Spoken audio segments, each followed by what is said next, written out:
जो भी पाने योग्य है वो जीवन में ही पाया जा सकता है। लेकिन बहुत लोग मृत्यु के पार की प्रतीक्षा करते रहते हैं। बहुत लोग सोचते हैं कि देह में, जीवन में, संसार में रहकर कैसे पाया जा सकता है सत्य को, ब्रह्म को, मुक्ति को। लेकिन जो जीवन में नहीं पाया जा सकता वो कभी भी नहीं पाया जा सकता। जीवन तो एक अवसर है पाने का, चाहे पत्थर जुटाने में समाप्त कर दे और चाहे परमात्मा को पाने में। जीवन तो बिल्कुल तटस्थ अवसर है। जीवन आपसे कहता नहीं क्या पाए, कंकड़ पत्थर बीने, व्यर्थ की चीजें संग्रहित करें, अहंकार को बढ़ाने में, अहंकार को फुलाने में समाप्त कर दें, तो जीवन रोकेगा नहीं कि मत करो ऐसा। और चाहे तो सत्य को, स्वयं को, जीवन की जो आत्यंतिक गहराई है उसको पाने में लगा दें, तो भी जीवन बाधा नहीं डालेगा कि मत करें ऐसा। जीवन सिर्फ अवसर है तटस्थ, जो भी उपयोग करना चाहे कर ले। लेकिन बहुत लोगों ने अपने को धोखा देने का इंसान कर रखा है। वो सोचते हैं जीवन तो है संसार के लिए, ऐसे विभाजन उन्होंने बना लिए। जीवन तो है भोग के लिए, तो फिर मृत्यु ही बच जाती है योग के लिए। लेकिन मृत्यु अवसर नहीं है, इसे थोड़ा ठीक से समझ लें। मृत्यु है अवसर की समाप्ति। मृत्यु का अर्थ क्या होता है? मृत्यु का अर्थ है कि अब कोई अवसर ना बचे। जीवन है अवसर, मृत्यु है अवसर की समाप्ति। इसलिए मृत्यु से तो कुछ भी पाया नहीं जा सकता। पाने के लिए अवसर चाहिए। हमने बांट रखा है। हम कहते हैं जीवन है भोग के लिए, फिर जब जीवन रिक्त हो जाएगा तब योग। हमने ऐसी कहानियां कर रखी है कि मरते आदमी को कान में, जबकि उसे सुनाई भी नहीं पड़ेगा, क्योंकि जिंदों को सुनाई नहीं पड़ता, तो मुर्दों को कैसे सुनाई पड़ता होगा। मरते हुए आदमी के कान में गायत्री पढ़ दो, कि प्रभु का नाम ले दो, कि राम राम की रटन लगा दो। जो जिंदगी भर में सुन पाया गायत्री, सुनी तो भी नहीं सुन पाया, सुनी तो भी समझ नहीं पाया, वो मरते वक्त जबकि इंद्रियां जवाब दे रही होंगी, आंखें देखेंगी नहीं, कान सुनेंगे नहीं, हाथ छुएंगे नहीं, जबकि प्राण लीन हो रहे होंगे बीज में, तब वो गायत्री सुन पाएगा। वो तो नहीं सुन पाएगा, लेकिन फिर लोग क्यों सुनाए चले जा रहे हैं? इसमें भी राज है। वो मरता हुआ आदमी कुछ नहीं सुन पाता, लेकिन जो जिंदा सुना रहे हैं उनको ये आश्वासन बना रहता है कि मरते वक्त कोई हमें भी सुना देगा और काम हो जाएगा। उन्होंने कहानियां कर रखी, इन बेईमानों ने कहानियां कर रखी। वो कहते हैं एक आदमी मर रहा था, उसके बेटे का नाम नारायण था, उसने जोर से पुकारा नारायण। वो नारायण जो ऊपर है धोखे में आ गए। वो अपने बेटे को अपनी तरकीबें बताने जा रहा था कि ब्लैक मार्केट कैसे करना, दूसरा खाता कैसे रखना, वो ये समझाने के लिए बुला रहा था। वो स्वर्ग पहुंच गया, बैकुंठ। वो खुद भी चौंका कि यहां कैसे आ गए, लेकिन नारायण का नाम जो ले लिया था। ऐसे सस्ते काम नहीं चलेगा। और जो नारायण ऐसे धोखे में आता हो, समझना वो भी धोखे का ही नारायण हो। जीवन में धोखे नहीं चलते। अपने मन को समझाने की बात और। मृत्यु है अवसर की समाप्ति। इस अर्थ को ठीक से समझ लें। मृत्यु कोई अवसर नहीं है और जिसमें आप कुछ कर पाएंगे। मृत्यु है सब अवसर का नष्ट हो जाना। आप कुछ भी ना कर पाएंगे। करने का कोई उपाय ही मृत्यु में नहीं। करने का अर्थ है जीवन। इसलिए जो भी करना हो वो जीवन में ही कर लेने का है। ये सूत्र कुछ बहुमूल्य शब्दों का प्रयोग करता है। जिसको जीवित अवस्था में ही कैवल्य की प्राप्ति हो गई है वह देह रहित होने पर भी ब्रह्म रूप रहेगा। जिसने जीवन में ही जान लिया है अपने स्वरूप को वही केवल जब देह गिरेगी तो ब्रह्म रूप रहेगा।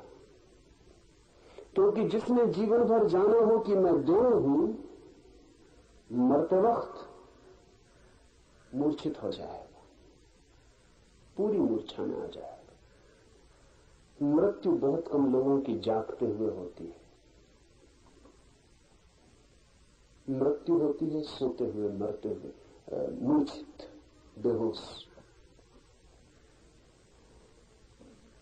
आप होश में नहीं रहते मरते वक्त, नहीं तो आपको पिछली मृत्यु का स्मरण रहता है।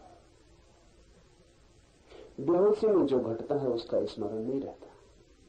इसलिए तो लोगों को पता नहीं कि वो बहुत बार जन्मे हैं और बहुत बार मर चुके हैं, क्योंकि जब भी मरे तब बेहोश थे।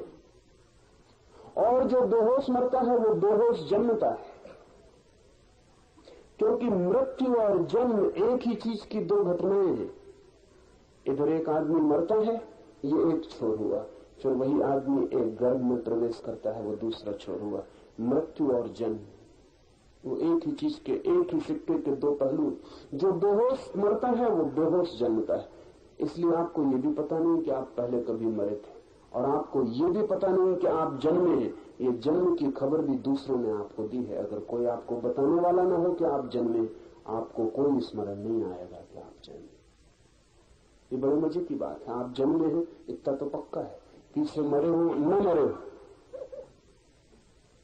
पीछे मरना हुआ हो या न हुआ हो, लेकिन आप अभी जन्मे हैं इतना तो पक्का है, लेकिन उसकी भी आपको कोई स्मृति नहीं।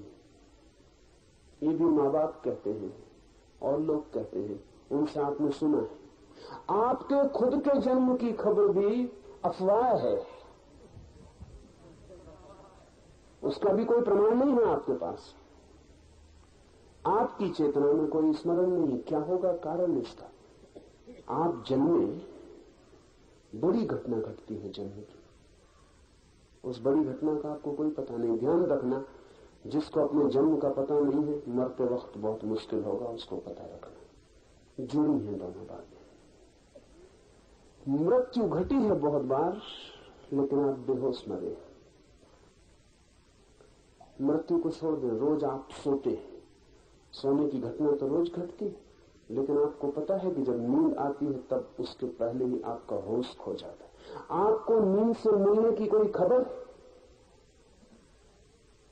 जब नींद उतरती है तो क्या आप देख पाते हैं कि नींद उतर रही?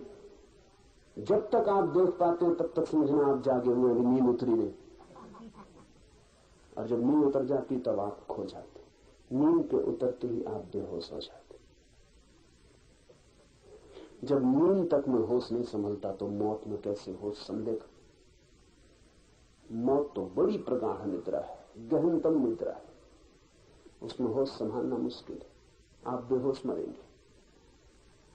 उस बेहोशी में कौन गायत्री पढ़ रहा है, कौन राम राम जप रहा है, आपको कुछ भी पता नहीं चलेगा। और बेहोशी जरूरी है। सिर्फ वही लोग इस बेहोशी से मुक्त होते हैं जो देह भाव से मुक्त हो जाते। क्यों? एक सर्जन आपके पेट का ऑपरेशन कर रहा हो तो आपको बेहोश करना पड़ेगा,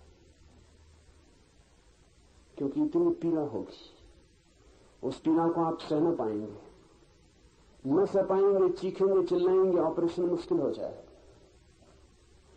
इतनी पीड़ा होगी कि आप विक्षिप्त हो सकते हैं, फिर कभी मस्तिष्क दोबारा ठीक ना हो। इसलिए सर्जन एनेस्थेसिया देता है, पहले आपको बेहोश कर देता है, फिर काट पीट कर देता है। आपका ही शरीर कटता है, लेकिन तब आपको पता नहीं होता। जब पता ही नहीं होता तो पीड़ा नहीं होती। समझ लें इस बात को, पता होने से पीड़ा होती है, पीड़ा होने से पीड़ा नहीं होती। पीड़ा तो हो रही है, सर्जन काट रहा है, लेकिन आपको पता नहीं चल रहा, बस काट पीट के अलग कर देगा, आपको पता नहीं चलेगा। होश जब आएगा तभी पीड़ा का पता चलेगा, और जब पता चलेगा तभी पीड़ा मालूम होगी कि हो रही है। अगर बेहोशी में आपके कोई अंग अंग काट डाले, बिल्कुल टुकड़े टुकड़े कर दे, तो भी आपको पता नहीं चलेगा। सर्जन छोटा सा ऑपरेशन करता है, मृत्यु तो बहुत बड़ा ऑपरेशन।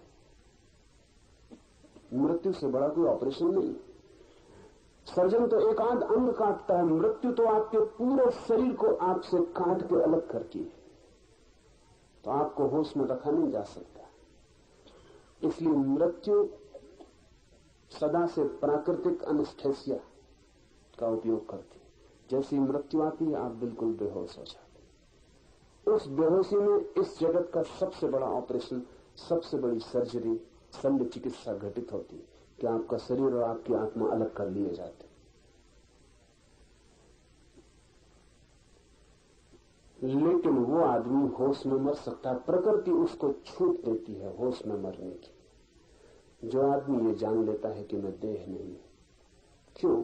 क्योंकि तब देह कटती है तो भी वो नहीं जानता कि मैं कटता हूं, वो दूर खड़ा देखता रहता है। वो दूर खड़ा देखता रहता है क्योंकि वो मानता है कोई और कट रहा है, मैं नहीं कट रहा हूं, मैं देख रहा हूं, मैं सिर्फ साक्षी हूं।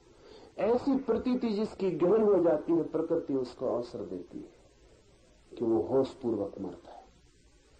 लेकिन ये घटना बहुत बाद में घटती, पहले तो होश पूर्वक सोना सीखना पड़ता है, पर वो भी देर से घटती। पहले तो होश पूर्वक जगना सीखना होता है। होश पूर्वक जो जगता है धीरे धीरे होश पूर्वक सोता है। होश पूर्वक जो जीता है एक दिन होश पूर्वक मरता है। जो होश पूर्वक मरता है उन्हें जानना, फिर एक दिन ये घड़ा भी टूटता है और भीतर का आकाश विराट आकाश में लीन होता है। जो होश पूर्वक मरता है वो बड़े अद्भुत अनुभव से गुजरता है। मृत्यु उसके लिए शत्रु नहीं मालूम होती, मृत्यु मालूम होती है मित्र। मृत्यु मालूम होती है एक बड़ा सम्मिलन परमात्मा से, विराट से। जो होश पूर्वक मरता है वो होश पूर्वक जन्मता भी। जो होश पूर्वक जन्मता है उसका जीवन दूसरा ही हो जाता है, क्योंकि फिर वो वही नहीं दोहराता जो उसने बार बार पहले दोहराया है। वो सब मूढ़ता हो जाती है, व्यर्थ हो जाता है। उसका जीवन नया हो जाता है, उसका जीवन नए आयाम में प्रवेश करता है और साक्षी उसका निरंतर बना रहता है। जो जन्म के वक्त भी साक्षी था, जो मृत्यु के समय भी साक्षी था, फिर उसका पूरा जीवन साक्षी हो जाता है। तो एक मृत्यु में ही आप होश पूर्वक मर सकते हैं और एक जन्म आपका होश पूर्वक हो सकता है। उसके बाद फिर जन्म और मृत्यु की प्रक्रिया समाप्त हो जाती है। उसके बाद आप शरीरों के जगत से तिरोहित हो जाते हैं। ये जो तिरोहित होना है, इसके लिए हमने एक बहुत कीमती शब्द भारत में खोज रखा है। वो शब्द है कैवल्य। बड़ा अद्भुत शब्द है। कैवल्य का अर्थ है मैं अकेला हूं, मैं ही हूं और कुछ भी नहीं, केवल मैं,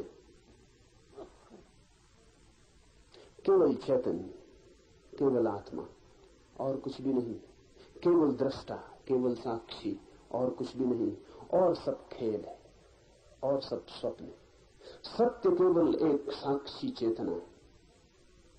जो देख रहा है वही सत्य है, जो दिखाई पड़ रहा है वो सत्य नहीं है।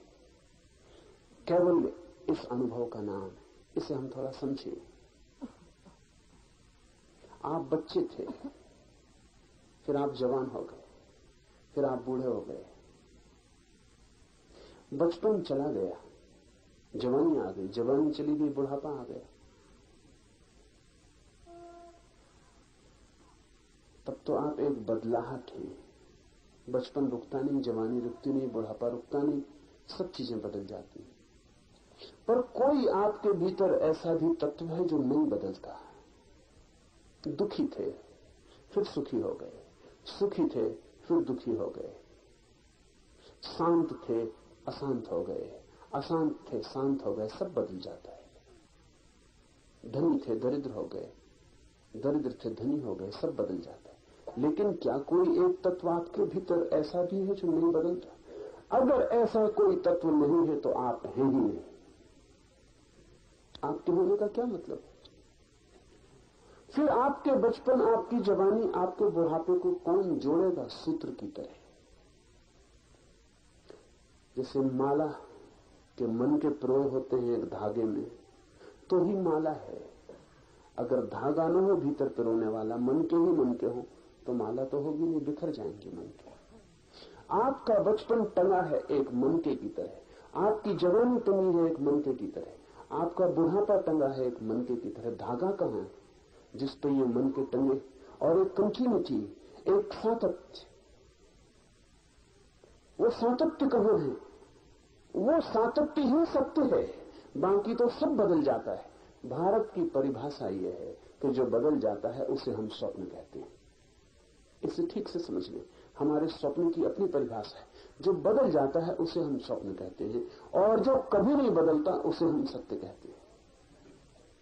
तो बचपन तो चला जाता है सपने की तरह, जवानी चली जाती है सपने की तरह, सुख आता है खो जाता है, दुख आता है खो जाता है। जैसे सपना मिटता जाता है, ऐसे ही सब मिटता जाता है। इसलिए भारत कहता है ये विराट सपना है जो बाहर फैला हुआ। दो तरह के सपने हैं, एक निजी सपने हैं जो रात आप सोते में देखते हैं, और एक सार्वजनिक सपने हैं जो आप जाग के दिन में देखते हैं। उनमें कोई फर्क नहीं है, क्योंकि दोनों बदल जाते हैं। रात का सपना सुबह झूठ हो जाता है, जिंदगी का सपना मौत में झूठ हो जाता है। एक घड़ी आती है जो देखा था वो व्यर्थ हो जाता है। तब सत्य है कुछ या नहीं, लेकिन स्वप्न के होने के लिए भी सत्य का आधार चाहिए। परिवर्तन के लिए भी कोई आधार चाहिए जो बदलता ना हो, नहीं तो परिवर्तन भी असंभव है। वो आधार कहां है हमारे भीतर? ऋषि का सूत्र कहता है साक्षी भाव आधार है। बचपन को देखा आपने, बचपन बदल गया, लेकिन देखने वाला जो आपके भीतर है वो नहीं बदलता। फिर जवानी आई, जवानी देखी आपने, फिर जवानी भी चली गई, लेकिन जिसने देखी वो नहीं बदलता। उसी ने बचपन देखा, उसी ने जवानी देखी, उसी ने बुढ़ापा देखा, उसी ने जन्म देखा, उसी ने मृत्यु देखी, उसी ने सुख, उसी ने दुख, उसी ने सफलता, उसी ने असफलता। सब बदलता जाता है, सिर्फ एक जो देखता रहता है, सबका अनुभव करता रहता है, वो भर नहीं बदलता। उस सूत्र को ही हम आत्मा कहते हैं, वही सत्य है। इस एक को न बदलने वाले को जान लेना कैवल्य है। जिस दिन कोई व्यक्ति इन सपनों से अपने को हटाकर, इस धागे मनकों से हटाकर इस धागे के साथ अपने को जान लेता है कि मैं ये धागा हूं, ये सतत चैतन्य, ये सतत साक्षी भाव, यही मैं हूं, बस ये चैतन्य ही मैं हूं, ऐसी प्रतीति जब सघन अनुभव बन जाती है, विचार नहीं अनुभव, शब्द नहीं प्रतीति, ऐसा जब भासने लगता है तो उसे हम कहते हैं वो व्यक्ति कैवल्य को उपलब्ध हो गया। उसने उस एक को जान लिया जो जानने योग्य है, उसने उस एक को पा लिया जो पाने योग्य है, और उस एक को पाकर वो सब पा लेता है। और हम उस एक को खोकर सब खो देते हैं। सपनों को पकड़ते हैं, पकड़ भी नहीं पाते कि सपने खो जाते हैं, मुट्ठी खाली रह जाती। रात देखा कि संध्यात हो गए, सुबह उठ के पाते हैं कि मुट्ठी खाली है। जिंदगी में देखा ये हो गए वो हो गए, मरते वक्त पता चलता है मुट्ठी खाली। पकड़ा था जिन्हें, मुट्ठी बांधी थी जिनके ऊपर, वे ऐसे ही खो गए जैसे कोई हवा को मुट्ठी में बांधे, मुट्ठी बंध जाती, हवा खो जाती। सब सपना सिद्ध होता है। ध्यान रखें, सपने से हमारा मतलब ही इतना है कि जहां जहां परिवर्तन है, जहां जहां बदलाहट है, वहां वहां सत्य नहीं है। जो सदा अपरिवर्तित एक रूप है, वो क्या है? इस जगत में खोजते रहे, कहीं भी वो एक रूप रहने वाला सत्य नहीं मिलेगा। अपने में खोजेंगे तभी दृष्टा भाव में मिलेगी वो सूत्रबद्धता, वो सातत्य जो एक है। इसे कहा कैवल्य। उस एक को जान लेना देह रहने पर ही, तो फिर देह के गिरते ही ब्रह्मरूप अनुभव होता है। हे निर्दोष, इसलिए समाधिनिष्ठ होकर विकल्पों से शून्य बन। कैसे जान पाएंगे हम उस एक को? प्रक्रिया है विकल्पों से शून्य बन। ये विकल्प शब्द भी समझ लेने जैसा है। विकल्प का मतलब है जिन जिन चीजों का विपरीत होता है वे विकल्प है। जैसे सुख, तो उसका विपरीत होता है दुख। अगर आप सुख चाहते हो तो दुख मिलेगा, वो आपको झेलना ही पड़ेगा। वो कीमत है जो सुख पाने के लिए चुकानी पड़ती है। अगर आप चाहते हैं प्रेम, तो घृणा झेलनी पड़ेगी, वो कीमत है। अगर आप चाहते हैं सफलता, तो असफलता आपके हाथ आएगी, वो सफलता की छाया है, उसी के साथ आ जाती। विकल्प का अर्थ है द्वंद्व का जगत, जहां हर चीज दो है और एक को चाहो तो दूसरे में फंस जाना पड़ता है। जिसने एक को चाहा वो दूसरे में उलझेगा ही, बचने का कोई उपाय नहीं है। बचने का एक ही उपाय है कि दोनों को छोड़ दो। विकल्प शून्य बन जाओ, उसका अर्थ है जहां जहां द्वंद्व है वहां वहां चुनाव मत कर, चुनाव छोड़ दे। इसे थोड़ा समझ लें, क्योंकि ये गहरे ले जाने वाली बात है। जहां जहां दो हो सकते, जहां जहां अगर आप शांति चाहते हैं तो आप अशांति में फंसते रहेंगे। बड़ा कठिन लगेगा ये मामला, क्योंकि सुख दुख का समझ में आ जाता है, सफलता असफलता, मान अपमान का समझ में आ जाता है, शांति और अशांति भी मामला वही है, द्वंद्व का। इतना ही नहीं, अगर आप मुक्ति चाहते हैं तो आप बंधन में पड़ते रहेंगे, क्योंकि द्वंद्व तो वही है। विकल्प तो बन जाता है, विपरीत खड़ा हुआ है सामने, तो जो आदमी कहता है कि मुझे मुक्ति चाहिए, वो फंस जाएगा। मुक्ति तो मिलती है उसको जो द्वंद्व में चुनाव नहीं करता। शांति मिलती है उसको जो द्वंद्व में चुनाव नहीं करता, जो मानता नहीं कि मुझे शांति चाहिए, जो कहता है शांति हो कि अशांति, मुझे दोनों में कोई चुनाव नहीं करना, वो आदमी शांत हो जाता है। प्रेम का फूल खिलता है उसके जीवन में जो प्रेम को घृणा के विपरीत चुनता नहीं, जो कहता है न मुझे प्रेम न मुझे घृणा, मैं दोनों के प्रति उदासीन, दोनों मुझे क्षमा कर दें, मैं दोनों में नहीं पड़ना चाहता। उसके जीवन में प्रेम का फूल खिलता है। जहां जहां द्वंद्व है, जहां जहां विकल्प है, जहां जहां चुनाव की सुविधा है, वहां चुनना मत। पर हम सदा चुनते हैं और हमें कभी ख्याल नहीं आता कि जो हम चुनते हैं वही हमारा उलझाव है। जब आप चुनते हैं सुख, तब आपको ख्याल में भी नहीं है कि आपने दुख चुन लिया। दुख आ गया, दुख ने भी आपके द्वार से प्रवेश कर लिया। क्यों? प्रक्रिया समझ लें। मैं चाहता हूं सुख मिले, कई बातें घट गई इस चाह में। एक तो कि मैं दुखी हूं, सिर्फ दुखी ही सुख को चाहता है। सुखी सुख को क्यों चाहेगा? हम वही मांगते हैं जो हमारे पास नहीं है। जो हमारे पास है उसे हम कभी नहीं मांगते। इसलिए तो दुख को कोई भी नहीं मांगता, क्योंकि दुख सबके पास है। सुख को लोग मांगते हैं क्योंकि उनके पास नहीं है। तो जिस दिन आप कहते हैं सुख चाहिए, उस दिन एक बात तो आपने ये बता दी कि आप दुखी। दूसरी बात, जो भी सुख आप मांग रहे हैं अगर वो न मिला तो और घने दुख में उतर जाएंगे। मिलने की कोई गारंटी नहीं, और अगर मिला तो भी दुख में उतर जाएंगे, क्योंकि मिल के पता चलेगा कि सोचे थे कितने कितने सपने सुख के मिलने से पूरे होंगे, वो कोई पूरे नहीं होते। सब सुख दूरी में दिखाई पड़ता है, पास आने पर खो जाता है। जब तक हाथ में नहीं होता सुख तब तक सुख, हाथ में आते दुख हो जाता है। इसका मतलब यह हुआ कि सुख होता है दूरी में। सुख वस्तु में नहीं होता, सुख होता है दूरी में, सुख होता है आशा में, सुख होता है प्रतीक्षा में। जब आ जाता है, जैसे जैसे पास आने लगता है वैसे वैसे सुख तिरोहित होने लगता है, और जब बिल्कुल हाथ में आ जाता है तो दुख हो जाता है। दुख न तो किसी वस्तु में है, न सुख किसी वस्तु में है। दूरी जितनी ज्यादा हो उतना सुख, निकटता जितनी हो उतना दुख। ये तो बड़ा जटिल जाल है। जिसको हम पास लाते हैं उससे दुख मिलने लगता है।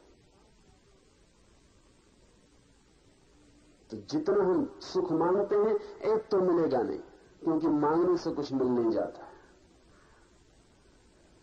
नहीं मिलेगा तो फ्रस्ट्रेशन, विषाद घेर लेगा। मिल जाएगा तो विफलता हाथ लगेगी और रिक्तता घेर लेगी कि व्यर्थ गई मेहनत, कुछ पाया नहीं, दौड़े धूपे श्रम उठाया और जो मिला वो ये है। जो इतना चमकदार मालूम पड़ता था दूर से, जो ढोल बहुत सुहावने मालूम पड़ते थे, वे पास आके साधारण ढोल साबित हो गए। जो चुनेगा वो उलझ जाएगा संसार में। संसार है चुनाव, मोक्ष है अचुनाव। चुनना ही मत। सुख आए तो सुख से राजी हो जाना, और दुख आए तो दुख से राजी हो जाना, लेकिन भीतर चुनाव मत करना कि मैं ये चाहता हूं। अपनी मांग इस जगत के सामने जो नहीं रखता वो जगत से मुक्त हो जाता है। इसे थोड़ा ठीक गहरे में जाने दें। इस जगत से जो कुछ भी नहीं मांगता, ये जगत उसे फंसा नहीं सकता। इस जगत से कुछ भी मांगा कि आप फंस गए। जो आप मांगते हैं वो मिल जाए तो भी फंस गए, न मिले तो भी फंस गए। मांगते ही फंस गए, मिलने न मिलने से कोई संबंध नहीं। मछलियों को पकड़ने वाले लोग मछुए कांटे में आटा लगा के पानी में डाल रखते। इनसे सिर्फ वही मछली बचेगी जो मुंह खोलेगी नहीं। जिस मछली ने मुंह खोला वो फंसी। सभी मछलियां आटे के लिए मुंह खोलती, कोई मछली इतनी ना समझ नहीं कि कांटे के लिए मुंह खोलती। सभी मछलियां आटे के लिए मुंह खोलती। मछुआ भी इसलिए कांटे में आटा लगा के डाल के बैठा हुआ। मछली फंसती है आटे के कारण। सभी लोग सुख चाहते हैं और दुख का कांटा सुख में से निकल आता है। सभी लोग सम्मान चाहते हैं और सम्मान में से ही अपमान का कांटा निकल आता है।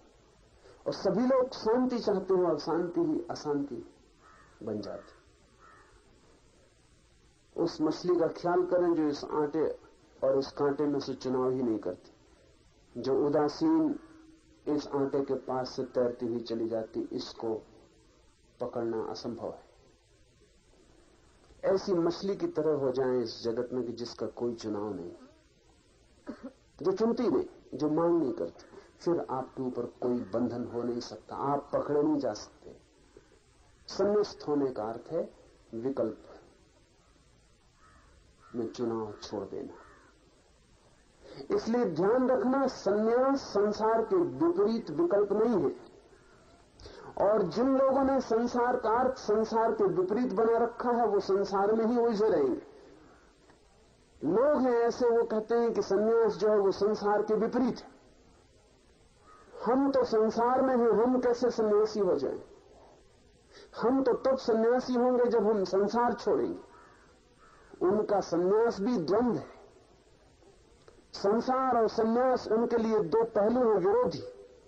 वो कहते हैं अगर हम संसार चुनेंगे तो सन्यास कैसे चुने, अगर हम सन्यास चुनेंगे तो हम संसार कैसे चुने।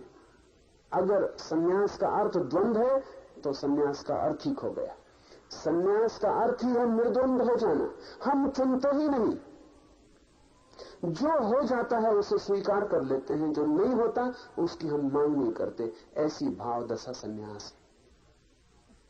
तब आप कहीं भी सन्यासी हो सकते हैं। तब सन्यास भाव दशा है, तब विकल्प नहीं है। ये सूत्र कहता है,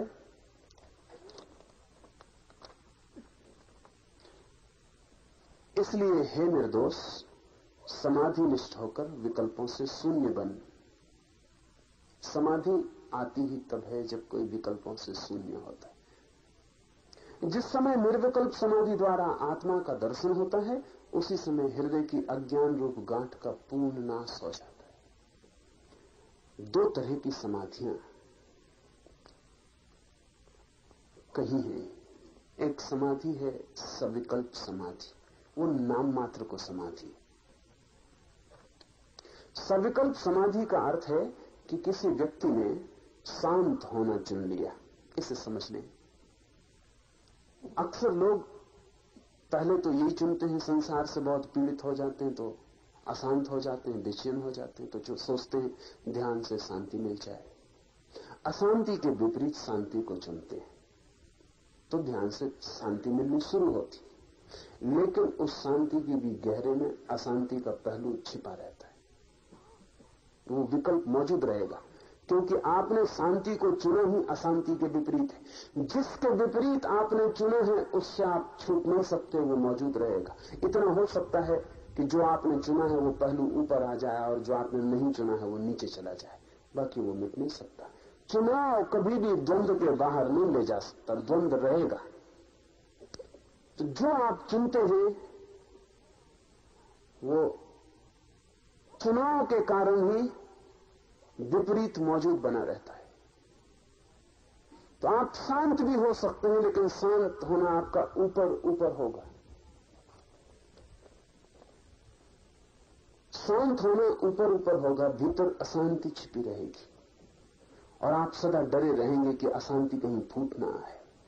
बीज अशांति का मौजूद रहेगा और अंकुर का डर रहेगा। इसीलिए तो लोग संसार को छोड़ के भागते हैं, क्योंकि संसार में उन्हें डर लगता है कि भीतर तो छिपी है अशांति, कोई भी उसे जरा उकसा दे तो अभी फूट पड़ेगी। जंगल की तरफ भागता हुआ आदमी आपसे नहीं भाग रहा है, अपने भीतर छिपी हुई अशांति से भाग रहा है। आपसे तो इसलिए भाग रहा है कि आपसे डर लगता है कि आप कहीं भीतर की परत को उघाड़ न दें। जंगल की तरफ भागता हुआ पति पत्नी से नहीं भाग रहा है। वो जो ब्रह्मचर्य उसने ऊपर ऊपर निर्मित कर लिया है, उसके भीतर काम वासना भी छिपी, क्योंकि जिसने ब्रह्मचर्य को समझा काम वासना के विपरीत, वो काम वासना के बीच से मुक्त नहीं हो सकता। जिसने चुना वो विपरीत से बंधा रहेगा। चुनाव का मतलब ही है कि हम किसी के खिलाफ चुने हैं, जिसके खिलाफ हम चुने हैं वो हमारा पीछा करेगा। और जो हमने आयोजन कर लिया है ऊपर ऊपर, उसके गहरे में जिसके विपरीत हमने चुना है वो मौजूद रहेगा, क्योंकि वो हमारा ही हिस्सा है। असल में हमने जिंदगी को दो हिस्सों में बांट दिया। एक को हमने चुन लिया और दूसरे को हमने चुना नहीं, और वो दोनों संयुक्त हैं। जिसको हमने नहीं चुना वो जाएगा कहां? वो हमारे साथ रहेगा। फिर हमें डर लगेगा। लोगों का साथ हो, परिवार हो, दुकान हो, बाजार हो, तो वो जो भीतर छुपा है कोई भी जरा सा इशारा कर दे तो बाहर निकल आए। तो भाग जाओ, ऐसी जगह भाग जाओ जहां कोई भीतर के छुपे का दर्शन न करवा पाए। लेकिन तो भी वो मिटेगा नहीं। हजारों वर्ष कोई हिमालय पर रहे, जिस दिन लौटेगा वापस बाजार में पाएगा 1000 वर्ष बेकार चले गए। वो जो भीतर छिपा है बाजार फिर उसे उकसा देगा, वो फिर बाहर आ जाए। सविकल्प समाधि का अर्थ है कि आपने चुन के अपने को शांत किया है। निर्विकल्प समाधि का अर्थ है कि आपने चुनाव छोड़ दिया है। निर्विकल्प समाधि ही समाधि है, मैं दो हिस्से नहीं करता। सविकल्प समाधि तो समाधि का धोखा है। लेकिन आदमी पहले सविकल्प समाधि की तरफ आता है। संसार से पीड़ित होकर संन्यास को चुनता है, स्वाभाविक है। संसार से पीड़ित होकर संन्यास को चुनता है। ये तो दूसरी बात तो तब घटेगी जब संन्यास से भी पीड़ित हो जाएगा, और तब देखेगा कि संसार भी एक संसार है और संन्यास भी एक संसार है। और जब अनुभव करेगा कि संसार और संन्यास विपरीत की तरह एक ही स्वर के दो हिस्से, उस दिन वास्तविक संन्यास घटित होगा। उस दिन वो चुनेगा ही नहीं, उस दिन वो चुनाव छोड़ देगा। उस दिन वो समझेगा कि चुनाव में ही संसार है, इसलिए अब मैं चुनता नहीं। अब जो हो जाता है उसे स्वीकार कर लेता हूं, जो नहीं होता उसकी अपेक्षा नहीं करता हूं। अब मैं राजी हूं, अस्तित्व जैसा रखे वैसा ही राजी हूं। अब मेरा अपना कोई स्वर नहीं है अस्तित्व के विपरीत। अब दुख आए तो मैं मानता हूं यही है, यही होना चाहिए जो हो रहा है। सुख आए तो मैं मानता हूं यही है जो होना चाहिए वही हो रहा है। अब मैं अपने को अलग रख के नहीं कहता कि ऐसा होना चाहिए। अब मेरी कोई अपेक्षा, कोई मांग, कोई दावा नहीं। मैंने दावा छोड़ दिया। जिस दिन कोई दावा छोड़ देता है उस दिन निर्विकल्प समाधि घटित होती। उस दिन फिर आपको इस जगत में कोई बंधन नहीं रह जाता। अगर ये सारा जगत भी जंजीरें बन जाए और आपके अंग अंग पर सारा जगत कस जाए ऑक्टोपस की तरह, तो भी आपको कोई बंधन नहीं होता, क्योंकि आप उसको भी स्वीकार कर लेते कि ठीक है यही है। जब कोई मेरे हाथ में जंजीर डाल दे तो ध्यान रखना, जंजीर डालने वाले की तरफ से जंजीर नहीं हो सकती। मैं उसे जंजीर मानता हूं तभी जंजीर हो सकती है। मेरी मान्यता में निर्भर करेगा सब कुछ। और मैं हाथ बढ़ा देता हूं और कह देता हूं कि जंजीर डाल दो। बड़ा मजा हुआ। रामकृष्ण के जीवन में बड़ी प्यारी घटना है। रामकृष्ण बचपन से ही ईश्वर की तरफ दौड़े हुए चित्त के व्यक्ति थे। मंदिर के सामने से निकलते थे तो फिर उनका घर पहुंचना मुश्किल हो जाता, वहीं नाचने लगते, वहीं लेट जाते, सीढ़ियों पर पड़े रहते। कोई राम का नाम ले दे तो भाव में आ जाते। तो घर के लोग जानते थे कि ये लड़का संसार में नहीं जाएगा। कोई आशा नहीं थी, लेकिन फिर भी माँ बाप का फर्ज था। तो जब उम्र हुई तो उन्होंने पूछा कि राम, उनका नाम था गजाधर, शादी करोगे? सोचा था रामकृष्ण इनकार कर देंगे। रामकृष्ण बहुत प्रफुल्लित हो गए। उन्होंने कहा शादी कैसी होती?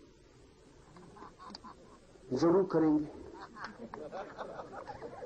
घर के लोगों को भी सदमा हुआ कि सोचा था कि ये सन्यासी वृत्ति का है, शादी नहीं करेगा, ये क्या हुआ? फिर लड़की की तलाश हुई, फिर लड़की खोजी गई। लड़की बहुत छोटी थी, कोई 8-10 साल का अंतर था दोनों की उम्र में। रामकृष्ण लड़की को देखने गए, उनके साथ ही परिवार के और लोग गए। रामकृष्ण की मां ने एक 3 रुपए रामकृष्ण के खीसे में रख दिए कि कोई जरूरत पड़े, खर्च इत्यादि। पास ही गांव था ऐसे। रामकृष्ण सज धज के जैसा सजा धजा दिया पहुंच गए। लड़की बहुत प्यारी थी।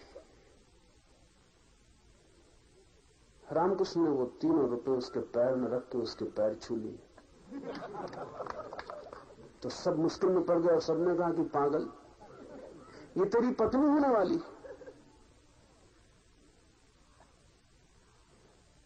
और तूने पैर छू लिए और ये 3 रुपए किस लिए चढ़ा दिए? तो रामकृष्ण ने कहा मेरी मां जैसी प्यारी लगती, क्योंकि रामकृष्ण एक ही प्रेम जानते थे, वो मां जैसा प्रेम, बहुत प्यारी लगती है मां जैसी। इसको मैं मां ही कहूंगा, पत्नी भी हो तो हर्ज क्या। फिर शादी भी हो गई, लेकिन रामकृष्ण शारदा को मां ही कहते रहे, उसके पैर ही छूते रहे। और जब काली की पूजा का दिन आता तो वो काली की पूजा ना करके शारदा को बिठा लेते सिंहासन पर और उसकी पूजा कर लेते। वो कहते जब जिंदा मां है तो फिर मूर्ति की क्या जरूरत।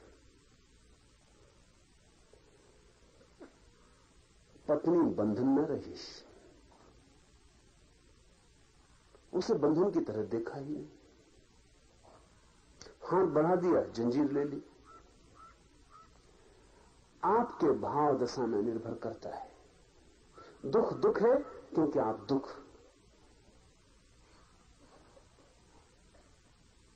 को नहीं चाहते और सुख को चाहते हैं, इसलिए दुख है। दुख इसलिए है कि उसके विपरीत को आप चाहते हैं, नहीं तो क्या दुख है। विपरीत की मांग में छिपा है दुख।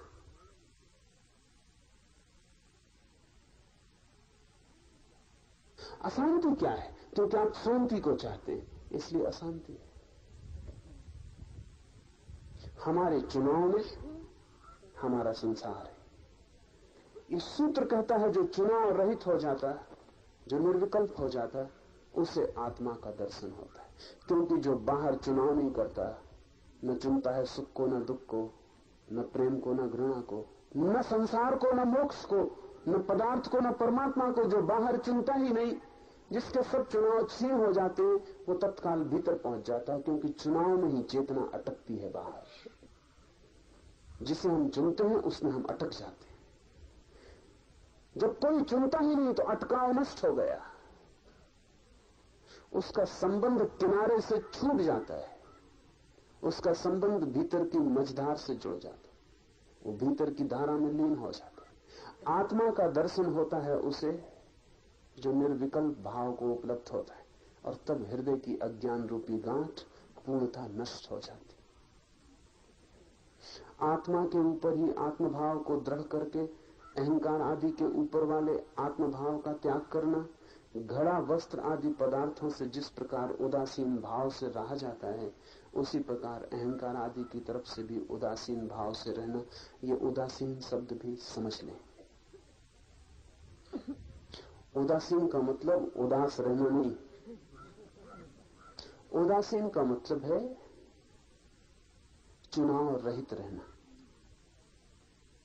उदासीन का मतलब है कोई मतलब नहीं, ऐसे रहना, कोई प्रयोजन नहीं, ऐसे रहना। उसका शब्द से खतरा हो गया। उदासीन साधुओं का संप्रदाय है, वो थोक के उदास बने रहते हैं, क्योंकि वो समझते हैं उदास होने में उदासीनता है। उदास से कोई भी संबंध नहीं है। उदासीनता का शब्द भर का संबंध है, भाव का कोई संबंध नहीं। उदासीन का मतलब है कि हमारा कोई चुनाव ही नहीं है, क्या हो रहा है होने दो।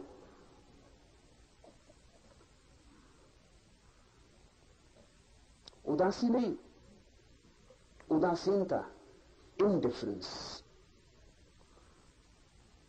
उपेक्षा। ठीक है, जो हो जाए ठीक है। जैसे घर में कोई रहता है, उदाहरण लिया है इस सूत्र में कि घर में वस्त्र हैं, घड़ा है, सामान है, बर्तन है, आप निकलते चले जाते हैं। घड़ा पड़ा है, कोई उस पर विशेष ध्यान देने की जरूरत नहीं पड़ती। कपड़े टंगे हैं, घर में टंगे हैं, आप उनके बीच से गुजर जाते हैं। ऐसे ही अपने भीतर अहंकार टंगा है, दुख टंगे हैं, सुख टंगे हैं, पीड़ाएं पड़ी हैं, चिंताएं पड़ी हैं, सुख की स्मृतियां हैं और दुख के संस्मरण हैं, वो सब पड़े। ये सामान है भीतर का, घड़ा, वस्त्र इत्यादि। इनके बीच से ऐसे गुजर जाना कि सब ठीक है, जो है ठीक है, इस पर कोई ध्यान न देना, इसमें कुछ चुनाव न करना, इसमें किसी से आकर्षित और किसी से विकर्षित न होना। यह अर्थ है उदासीनता का। उदासीन आदमी अति प्रफुल्लित होता है, उदास नहीं। लेकिन ध्यान रखना, प्रफुल्लित का मतलब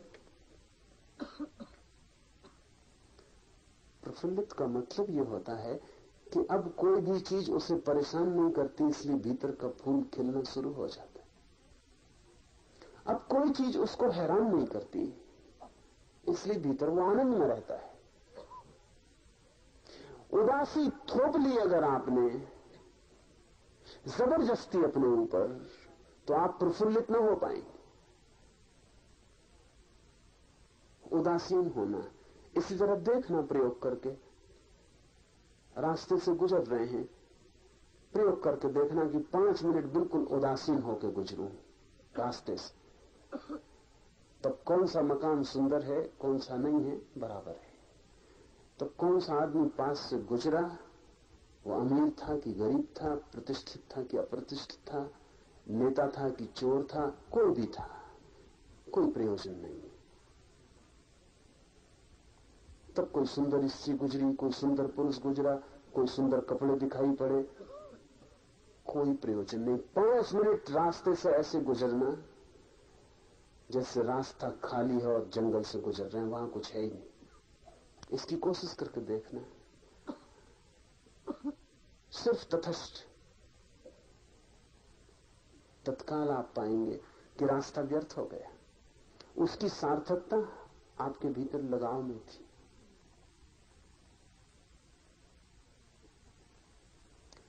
विद्यासागर ने एक संस्मरण लिखा है।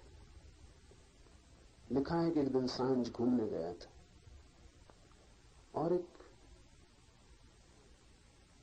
मुसलमान सज्जन भी सामने चले जा रहे थे, वो भी रोज टहलते थे। अचानक एक नौकर भागा हुआ आया और विद्यासागर बिल्कुल पीछे ही थे। उस नौकर ने आके कहा, मीर साहब, उन मुसलमान मित्र से, आपके घर में आग लग गई, जल्दी चलें। मीर साहब ने कहा कि चलता हूं। लेकिन वो वैसे ही चलते रहे, वही छड़ी, वही पैर की चाल, कोई फर्क न पड़ा। विद्यासागर की चाल तक में फर्क पड़ गया ये सुन के कि मीर साहब के घर में आग लग गई। उनकी सांस जोर से चलने लगी और उनके पैर तेजी से चलने लगे। लेकिन देखा कि मीर साहब उसी चाल से चल रहे हैं। नौकर घबराया, उसने कहा, आपने सुना नहीं, घर में आग लग गई। मीर साहब ने कहा, सुन लिया। वैसे ही चलते रहे। तो विद्यासागर ने आगे बढ़ के कहा कि आप क्या कर रहे हैं? नौकर क्या कह रहा है समझे आप? घर में आग लग गई। मीर साहब ने कहा, वो तो ठीक है, लेकिन अब मैं कर भी क्या सकता हूं, घर में आग लग गई। मैं अपनी चाल और क्यों खराब करूं? और एक मौका मिला मुझे, घर में आग लग के भी अगर मैं वैसे ही चल सकता हूं जैसे तब चलता था जब घर में आग नहीं लगी थी, तो उदासीनता का एक मजा आ जाए। लगी घर में आग, ठीक है, मैं वैसे ही चल रहा हूं जैसे तब चल रहा था जब घर में आग नहीं लगी थी। इस चाल में जो जरा सा भी मैं फर्क करूं तो वो फर्क मेरी चेतना में फर्क हो जाता। ठीक है, वो वैसे ही चलते रहे। विद्यासागर ने लिखा है कि मैं और उनका नौकर भाग के पहुंचे कि इनको अपनी चाल संभालने दो। हम बेचैन हो गए, घर बुझाया, आग बुझाने में लगे, रात भर नींद न आई। तो विद्यासागर ने लिखा है कि उस दिन जो देखा मैंने रूप मीर का, मैं समझ गया कि रात वो शांति से सोए होंगे। क्या फर्क पड़ा होगा? जिस आदमी की चाल में फर्क नहीं पड़ा, उसकी नींद में क्या खाक फर्क पड़ने वाला है? उदासीनता का अर्थ है एक तटस्थ वृत्ति, जो हो रहा है ठीक है, स्वीकार है, एक तथाता। उसमें कहीं कोई चुनाव नहीं। घर में आग लग गई, इससे बेचैनी नहीं होती है, समझ लें। घर में आग नहीं लगनी चाहिए थी, ये हमारी जो अपेक्षा है उससे बेचैनी होती। मेरा घर नहीं जलना चाहिए था, ये छिपी अपेक्षा है, पता भी ना हो, अचेतन में छिपी है, मेरा घर नहीं जलना चाहिए था।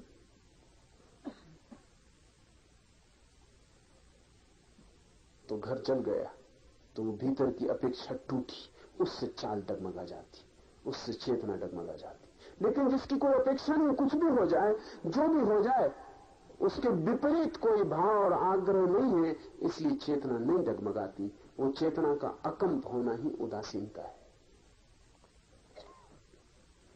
ब्रह्मा से लेकर खंभ तक, पत्थर से लेकर परमात्मा तक, सब उपाधियां झूठी हैं। इसलिए एक स्वरूप में रहने वाले पूर्ण आत्मा का ही सर्वत्र दर्शन करना। सब पद झूठे हैं, सब उपाधियां झूठी हैं, सब प्रतिष्ठाएं झूठी हैं, सब बनावटी। चाहे सड़क के किनारे पड़ा हुआ पत्थर हो और चाहे आकाश में हमारा बिठाया हुआ परमात्मा हो, सब व्यर्थ है। एक उसका ही ध्यान रखना जो झूठा नहीं है, एक उस साक्षी भाव में ही लीन रहना। तो पत्थर भी अगर आप हो जाओ तो भी उसी साक्षी भाव में लीन रहना, और अगर ब्रह्मा भी बने दिए जाओ तो भी उसी साक्षी भाव में लीन रहना। तो फिर पत्थर और ब्रह्मा होने में कोई चुनाव नहीं लगेगा, क्योंकि वो साक्षी भाव एक ही है। गरीब है तो साक्षी भाव में लीन रहना, अमीर हो जाए तो साक्षी भाव में लीन रहना। तो फिर गरीबी अमीरी कोई फर्क नहीं लाएगी, क्योंकि वो भीतर एक ही धारा साक्षी भाव की बहती रहेगी। सब उपाधियां व्यर्थ हैं। जो बाहर से उपलब्ध होता है वो सब व्यर्थ है, और भीतर से जो उपलब्ध होता है वही सार्थक है। लेकिन भीतर से सिवाय साक्षी चैतन्य के और कुछ भी उपलब्ध नहीं होता है। हर हाल में, हर स्थिति में इस भीतर की आत्मा का ही दर्शन करते रहना। स्वयं ही ब्रह्मा, स्वयं विष्णु, स्वयं इंद्र, स्वयं शिव, स्वयं जगत, और स्वयं ही यह सब कुछ है। स्वयं से भिन्न कुछ भी नहीं। वही कैवल्य का भाव जो इस चैतन्य को अनुभव करता है, जो इस साक्षी को जान लेता है, उसके लिए फिर दूसरा मिट जाता है। फिर दी अदर, वो दूसरा नहीं है, फिर मैं ही हूं, फिर मेरा ही फैलाव है। क्योंकि जिस दिन मैं अपनी चेतना को जानता हूं उसी दिन मैं ये भी जान लेता हूं कि आपकी चेतना मुझसे भिन्न नहीं है। जब तक मैं अपने शरीर को जानता हूं तब तक आप मुझसे भिन्न हैं, क्योंकि मेरा शरीर अलग है, आपका शरीर अलग है। ऐसा समझे कि एक दिया जल रहा है, मिट्टी का दिया है, एक और दिया जल रहा है, चांदी का दिया है, और एक और दिया जल रहा है जो सोने का दिया है। ये तीनों दिए अगर अपने मिट्टी, चांदी, सोने की देह पर ध्यान करें तो तीनों अलग अलग हैं, और तीनों समझेंगे कि तू मिट्टी का दिया, क्या मुझसे होड़ कर रहा है, मैं चांदी का दिया। और सोने का दिया कहेगा कि क्या बातचीत है लगा रखी, मैं सोने का दिया। लेकिन ये तीनों दियों में से एक भी दिया अगर ज्योति का अनुभव कर ले कि मैं ज्योति हूं, वो जो दिए में ज्योति चल रही, ज्योति का अनुभव होते ही क्या ये ज्योति का अनुभव करने वाला दिया मिट्टी के दिए से कह सकेगा कि तू मुझसे अलग? क्योंकि अब वो इसकी भी ज्योति ही देख पाएगा। अब वो दो व्यर्थ हो गई जो चांदी सोने मिट्टी की है। अब तो वो ज्योति ही सार्थक रह गई, जो न चांदी है, न सोना है, न मिट्टी है, सिर्फ ज्योति है। ये दिया इन तीनों में से एक भी दिया ये अनुभव कर ले कि मैं ज्योति हूं, उसके लिए सारे जगत के दिए उसके साथ एक हो गए। अब जहां भी ज्योति है वही मैं हूं। हम जब तक शरीर को देखते हैं तब तक हम अलग अलग हैं, और जब हम भीतर के साक्षी को देख लेते हैं जो हमारी शाश्वत ज्योति है, तब हम एक और अभिन्न हो जाते हैं। फिर वो जो पक्षी उड़ रहा है वृक्ष के पास, उसके भीतर जो छिपा साक्षी है वो भी मैं हूं, और वो जो ब्रह्मा है जो जगत को बनाता है और जगत का नियंता है, उसके भीतर जो साक्षी छिपा है वो भी मैं हूं। फिर जो रास्ते पर भीख मांग रहा है वो भी मैं ही हूं, और वो जो सिंहासन पर विराजमान सम्राट है वो भी मैं ही हूं। एक बार भीतर की ज्योति का अनुभव शुरू हो जाए तो आकृतियां व्यर्थ हो जाती हैं, तो देह पदार्थ अर्थहीन हो जाता है, फिर ज्योति ही सार्थक हो जाती है। और एक बड़े मजे की बात है कि चाहे दिया मिट्टी का हो और चाहे सोने का, ज्योति में कोई फर्क नहीं पड़ता है। क्या मिट्टी के दिए की ज्योति मिट्टी की हो जाती? क्या सोने के दिए की ज्योति सोने की हो जाती?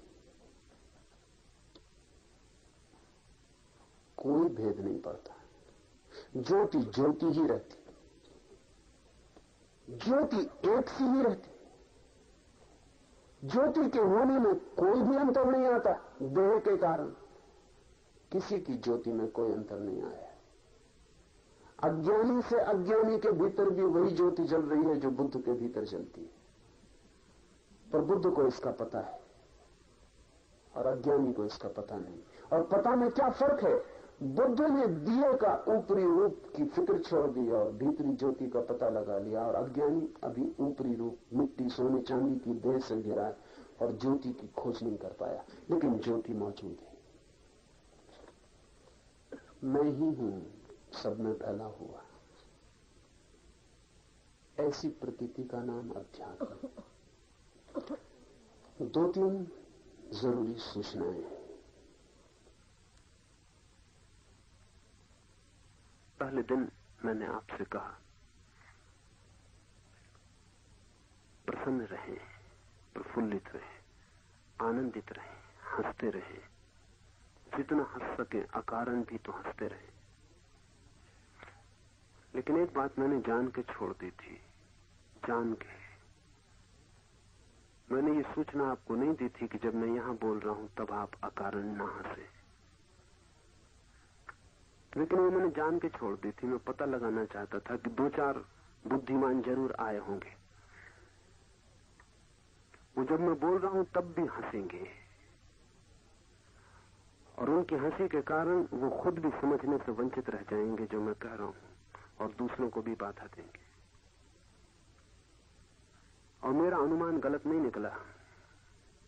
वो दो चार बुद्धिमान मौजूद हैं। उनमें एक दो तो पंजाब से मैं सुनता था कि पंजाब में कुछ बुद्धि लोगों के पास ज्यादा होती, मगर मैंने इस पर कभी भरोसा नहीं किया था। अब भी भरोसा नहीं करता, हालांकि वो दो पंजाबी मित्र पूरी कोशिश कर रहे हैं भरोसा दिलवाने की।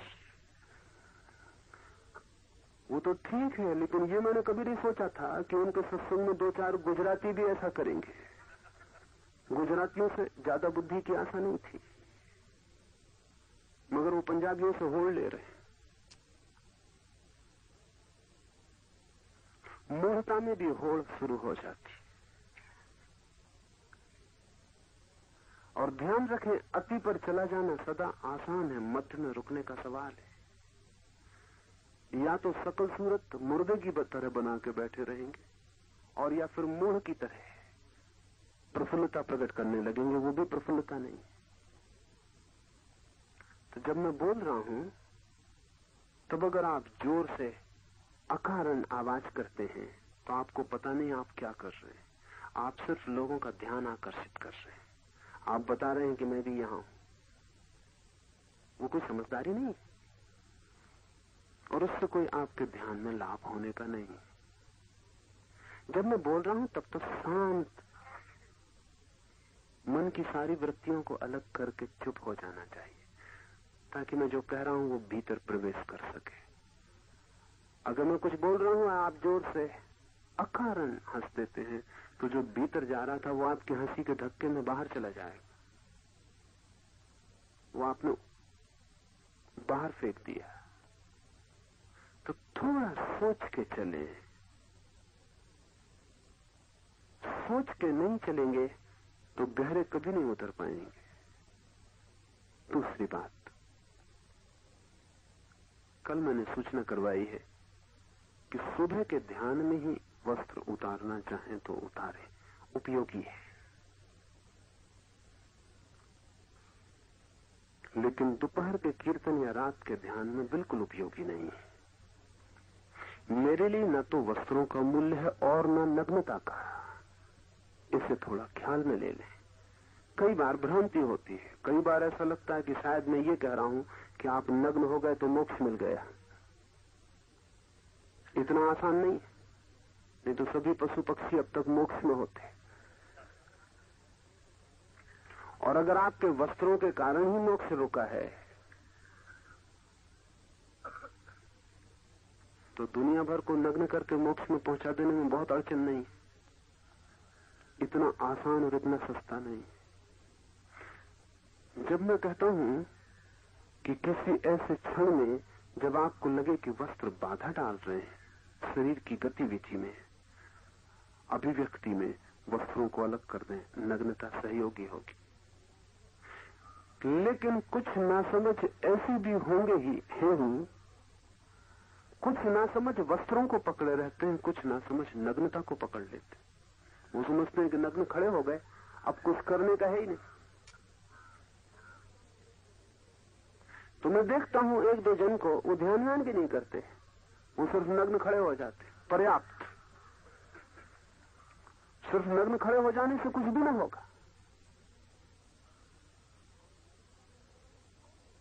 और नग्नता पर मेरा कोई जोर नहीं, दोनों जोर एक से हैं।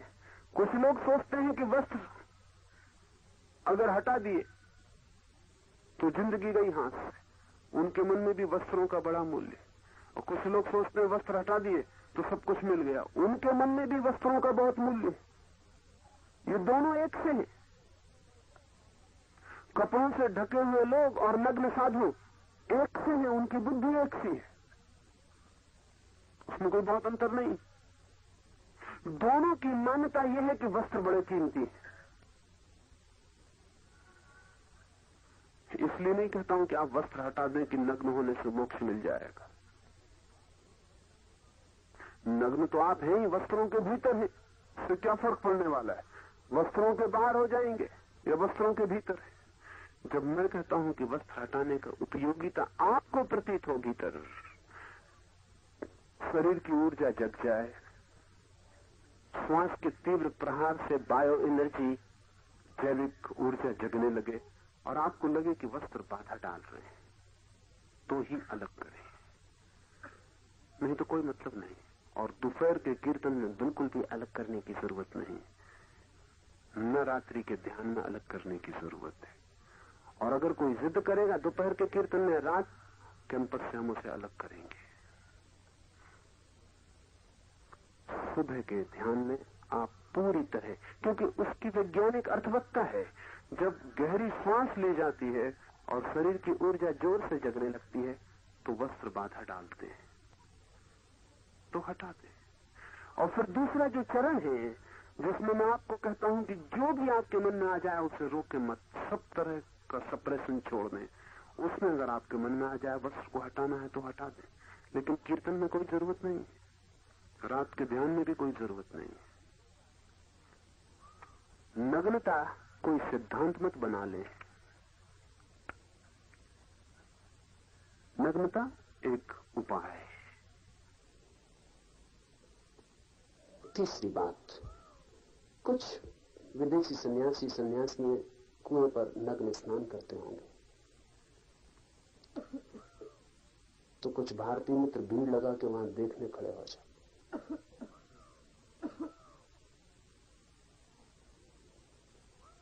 ऐसी नासमझी ना करिए। नहाना हो तो नग्न होकर आप भी नहा लें, लेकिन कोई दूसरा नग्न होकर नहा रहा उसे देखने आप जाते हैं तो आप अपने मन की न मालूम कितनी दबी हुई रुग्ण वृत्तियों की खबर देते। दो तरह के पागल हैं, एक ऐसे पागल हैं जो दूसरों को नग्न देखना चाहते हैं, और ऐसे भी पागल हैं जो खुद को नग्न होकर दूसरों को बताना चाहते हैं। मनोविज्ञान में इन सब पागलों के अलग अलग रोगों के नाम हैं। पश्चिम में ऐसे बहुत से लोगों पर मुकदमा चलता है अदालतों में, जो अचानक अपने को नग्न करके किसी को दिखा देते हैं। उनको एग्जीबिशनिस्ट कहते हैं, प्रदर्शनकारी। यहां भी ऐसे एक आध दो मित्र आ गए हैं जिनका कुल मजा इतना मालूम पड़ता है कि उनके शरीर का दर्शन दूसरों को हो जाए। और ये अक्सर ऐसे लोग होते हैं जिनका शरीर दर्शन के योग्य होता भी नहीं। दर्शन के योग्य हो तो कोई ना कोई उनके शरीर का दर्शन करने खुद ही पहुंच जाएगा। दर्शन के योग्य नहीं होता, भीड़ भड़क के मिनट में खड़े हो जाते हैं कि कोई देखने तुमको पहुंचता नहीं, ऐसे कोई देख ले। इस तरह की बीमारियों का कोई प्रयोजन नहीं है। और कुछ लोग होते हैं कि दूसरे को नग्न देखने में लगे रहते हैं, ये भी रोकन है, ये भी रोकन है। किसी से आपका लगाव है, किसी से आपका प्रेम है, और इतनी आत्मीय निकटता है तो वस्त्र अपने आप गिर जाते हैं और व्यक्ति एक दूसरे को नग्न अनुभव नहीं करते। उस प्रेम में वे निकट अनुभव करते हैं, वस्त्रों की बाधा भी हट जाती। लेकिन जिससे आपका कोई लगाव नहीं है उसको जाके नग्न देखना घृणित है, क्षुद्र है, और आपके भीतर छिपे हुए रोग की खबर देता है। मैं रास्ते में आ रहा था तो मेरे साथ इंग्लैंड की एक सन्यासिनी है, विवेक बुद्धि, बीच में एक जगह गाड़ी खड़ी हुई नाके पर, 4-5 गधे गाड़ी के पास आके खड़े हो गए। तो मैंने विवेक को पूछा कि इंग्लैंड में तेरे इतने बड़े गधे होते हैं कि इनसे भी बड़े गधे होते हैं? तो उसने कहा स्लाइटली बिगर, थोड़े बड़े होते। मैंने उसको कुछ कहा नहीं, क्योंकि मैं तो मजाक ही कर रहा था। लेकिन फिर कल मुझे खबर दी कि यहाँ कुएं के आसपास भीड़ लगा के लोग खड़े होते। तो आज मैं उससे कहने वाला हूं कि तू गलती में, भारत का मुकाबला करना मुश्किल है। गधे तो यही बड़े होते।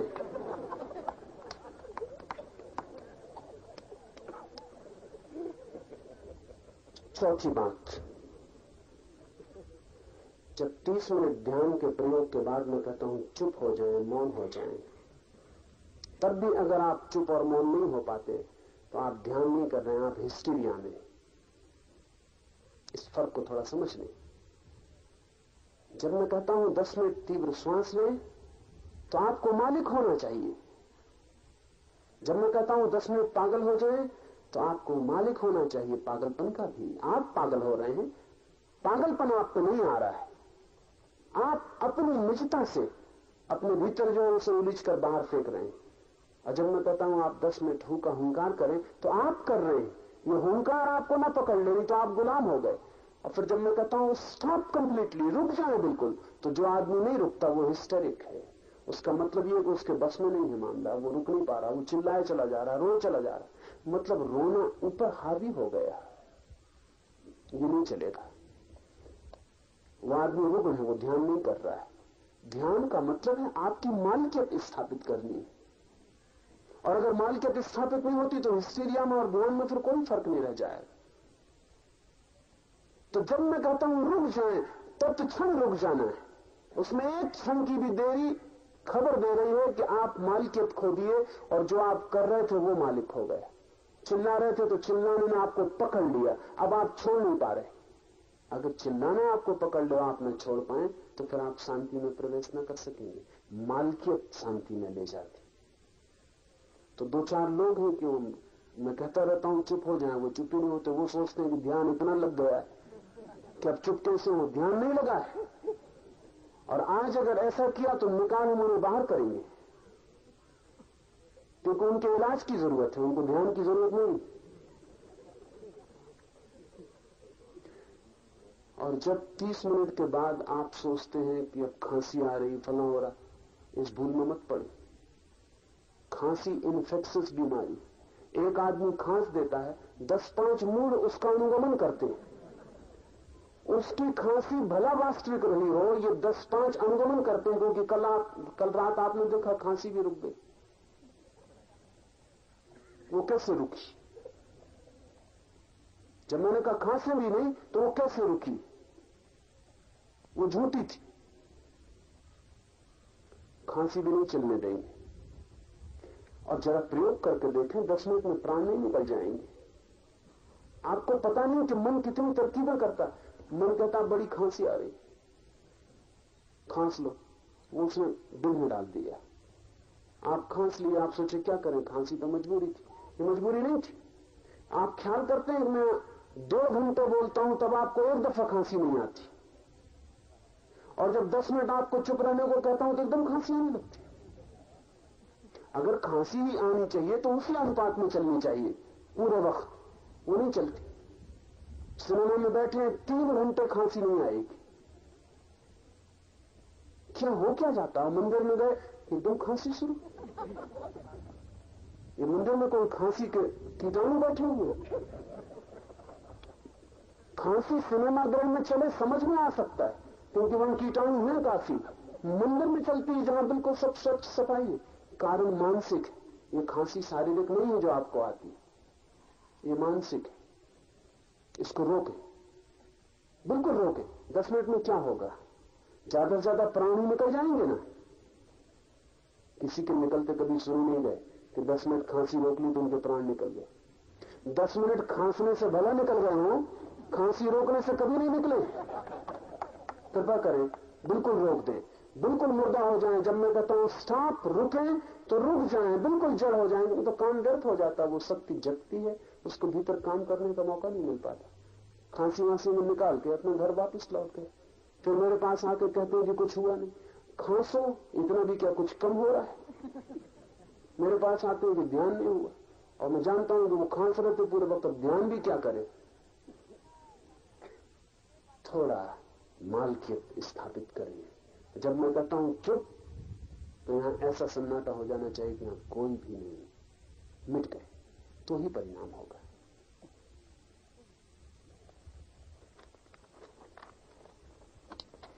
जब मैं अंग्रेजी में बोलना शुरू करता हूं तो आप उठ नहीं सकते, बैठ जाएं वहीं। थोड़ी समझ तो बढ़ते। जब मैं हिंदी में बोल रहा हूं तो जो हिंदी नहीं समझ सकते वो शांति से बैठे हुए हैं, और जब मैं अंग्रेजी में बोलता हूं तो जो अंग्रेजी नहीं समझते वो फौरन उठे और चले। इससे बड़ा अधैर्य और मूढ़ता पता चलती है। यहां विदेशी मित्र भी हैं 50, वो भी बैठे सुन रहे हैं। उनके चेहरों की तरफ देखें। जब मैं हिंदी में बोल रहा हूं तब जरा उनके चेहरों की तरफ देखें। आपके चेहरे से भी ज्यादा समझते हुए उनके चेहरे मालूम पड़ते हैं। क्यों? समझ में बिल्कुल नहीं गए, लेकिन इतना धैर्य